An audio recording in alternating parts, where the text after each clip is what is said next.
তুমি বলো, ভাই সময় পাই না, নামাজের সময় নেই, কুরআন পড়ার সময় নেই, দোয়া করার সময় নেই। কিন্তু ভাই, যেদিন তুই মরবি সেদিন সবাই সময় পাবে। সেদিন কেউ বলবে না ব্যস্ত আছি, মিটিং আছে, মুড নাই, সময় নাই। সবাই আসবে, তোর কাফনের পাশে দাঁড়াবে, তোর জানাজায় দোয়া করবে, তোর লাশ উঠাবে। তুই যে সময় আল্লাহর জন্য পেলি না, আল্লাহ তোকে কতবার ডাকলো, ফজর ডাকলো, তুই ঘুমে মগ্ন, আসর ডাকলো, তুই ফেসবুকে ব্যস্ত, মাগরিবে ডাকলো, তুই সিরিজে। কিন্তু মৃত্যুর ডাক এটা একবারই আসবে, আর সেটা শুনেই সবাই বলবে ইন্না লিল্লাহ। ভাই, তুই সময় পেলি না আল্লাহর জন্য, কিন্তু মানুষ সময় পাবে তোর কবরের জন্য। তোর জানাজায় সবাই আসবে, কিন্তু কেউ তোর সাথে কবর পর্যন্ত থাকবে না।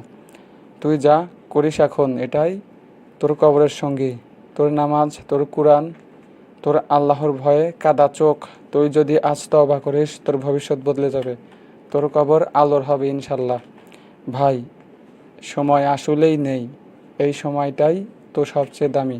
আজ যদি তুই আল্লাহকে সময় দিস, আল্লাহ তোর জন্য আখিরাতে চিরস্থায়ী শান্তি দিবে।